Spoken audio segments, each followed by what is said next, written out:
네, 안녕하세요.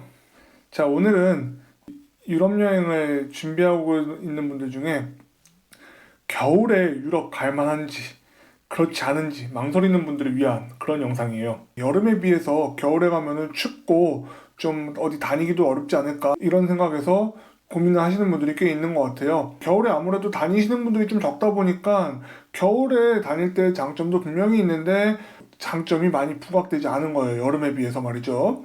예, 그래서 좀 겨울에 다니면 어떤 게 좋은지 유럽 여행 하는데 뭐 날씨나 지금 상황 어떤지 한번 알아보도록 하겠습니다. 코로나 상황부터 좀 얘기를 드릴게요. 코로나는 거의 끝난 분위기고요. 코로나 뭐 마스크 쓰고 다니시는 분들이 대도시 가면 조금 보입니다. 저가 있는 소도시에는 거의 보이지 않고 있고요. 알아서 자기 몸 자기가 챙기는 그런 형태를 유지하고 있는 것 같아요.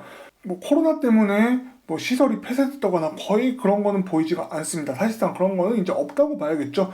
뭐 우리나라랑 거의 비슷한 상황이라고 생각하시면 편할 것 같아요. 망설이는 분들 중에 코로나 때문에 좀 걱정이 나신 분들은 그냥 크게 당황하지 말고 바로 비행기표 지르시면 괜찮을 것 같은데요. 그러면 날씨는 좀 춥지 않나요? 물어볼 수 있는데 예, 날씨요? 아무래도 11월, 12월이니까 춥긴 추워요. 이제 뭐 날씨 다니기 좋다고 말씀드리기는 좀 어렵고요. 근데 단지 이제 과거에 비하면 제가 이제 처음 유럽을 여행하기 시작한 게 거의 10년이 넘었거든요. 근데 그때만 해도 정말 이 겨울에 추웠어요. 근데 지금 이 10년 후 지구온난화가 뭔지를 몸으로 느끼고 있습니다. 예, 지난 10월 달 제가 얼마 전에 독일 라디오에서 들었는데 인류 역사상 가장 더웠던 10월이라 그래요. 독일은. 예, 정말 어느 정도로 더웠냐면은 10월 초에는 거의 반팔 입고 다녔고 10월 중하순에도 거의 뭐 두꺼운 옷을 입고 다니진 않았어요. 날이 추워지면은 장점도 있어요. 일단 기본적으로 여름에 비해서 땀이 안 나기 때문에 깔끔한 상태로 다니기가 좋아요. 유럽 내 많은 국가들이 에어컨 없이도 살 수가 있는 나라들이 많았어요. 그러다 보니까 지금도 에어컨 없는 경우가 많은데 근데 많이 더워졌죠?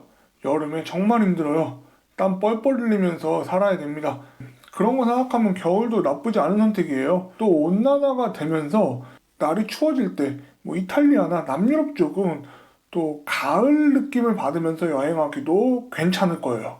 뭐 저도 이 겨울에 거의 남유럽을 가본 적은 없어서 말씀드리기가 좀 어려운데 온도가 상승했다는 건 느껴집니다. 그리고 기본적으로 온도가 좀 낮을지라도 이 유럽 대부분의 도시들은 한국의 대도시들에 비하면 건물이 좀 낮습니다. 건물이 높으면 아무래도 건물과 건물 사이로 바람이 엄청나게 세게 불잖아요.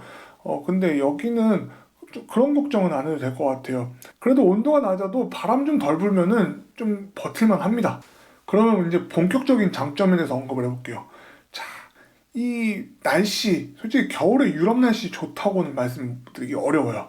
비도 오고 눈도 오고 하는데, 요즘은 이제 날이 온도가 올라가니까 비가 좀 많이 와요. 그런데 이게 눈으로 바뀌나 생각해 보면은 정말 이 눈 구경 하러 우리 밖으로 나가잖아요. 한국에 있을 때도 정말 경치 좋아요. 정말 여름에는 상상도 못하는 경치가 기다리고 있고요. 그리고 관광지에 사람이 확실히 덜 붐비는 것도 굉장한 장점이에요. 뭐 유적지 혹은 이제 여기는 꼭 가봐야 된다 이런 필수 코스에 웨이팅이 있으면 그것도 시간을 많이 먹는데요. 그런 거에서 좀 자유롭죠. 겨울에는 아무래도. 볼거리뿐만이 아니라 먹거리도 마찬가지예요. 우리가 블로그를 확인해서 가는 식당들 대부분 보면은 여름에는 뭐 줄 서 있는 경우도 굉장히 많습니다. 그만큼 한국뿐만이 아니라 전 세계에서 오는 관광객들이 있기 때문인데요. 겨울에는 그 수가 확실히 줄어들기 때문에 그런 맛집들도 그냥 자리 있네 하면서 가는 수 있는 경우가 제법 있어요. 그리고 이제 겨울에 즐길 수 있는 걸 좀 이야기해 볼게요. 겨울에 이제 뭐 해수욕 이런 건 좀 힘들지만 우리나라 못지않게 또 수영장이나 아니면 사우나 이런 것들도 많이 발달돼 있어요. 근데 사우나에 대해서는 좀 나중에 이야기를 할게요. 겨울은 스키 많이 타시죠? 예, 스키 타는 것도 한번 일정에 넣어볼 만합니다. 그 웬만한 장비는 다 대여가 가능하기 때문에 물론 저렴하다고 말씀드리기는 어려워요. 왜냐하면 요즘 여기 유럽도 예전만큼 눈이 안 와서 인공눈으로 스키를 타다 보니까 자연스럽게 이용요금이 올라갑니다. 인생에서 해볼 만한 정도의 재미는 있고요. 그리고 눈과 함께 알프스산 구경하는 것도 굉장히 기억에 남지 않을까 싶어요.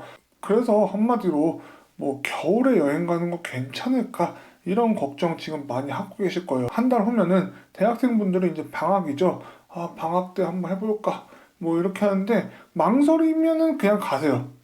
그리고 또 하나 좋은 거 이거 빠뜨렸네? 숙박이 굉장히 저렴해져요. 숙박이 꼭 저렴해진다기보다는 여름에 숙박이 비싸다 이렇게 생각하는 게 더 편할 거예요. 같은 호텔에서 묵더라도 여름에 비하면 겨울에 좀 더 저렴한 가격에 묵을 수 있는 그런 확률도 높아지고요. 숙소 측에서도 많은 딜을 제시를 합니다. 뭐 그런 거 잘 받으면은 오 나이스 뭐 이런 거를 외칠 수도 있어요. 그리고 이제 뭐 대학생분들뿐만이 아니라 어른분들도 마찬가지예요. 아침잠이 많이 없으신 어르신분들도 겨울에 다니기 굉장히 좋은 게 해가 아침에 일찍 뜨고요.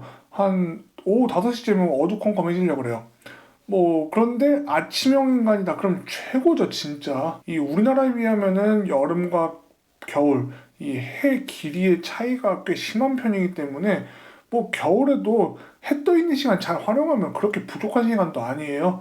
아침형 인간으로 살면은 크게 문제가 없다. 뭐 이렇게 생각하시면 될 것 같아요. 이번 영상은 겨울에 여행을 가는 게 괜찮을까? 왜냐면 지금 딱 준비하기 좋은 시기거든요. 중간고사 끝난 지 조금 됐고, 그리고 기말고사도 좀 남았어요.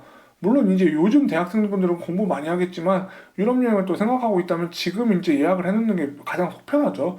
예, 어르신분들도 마찬가지일 거예요.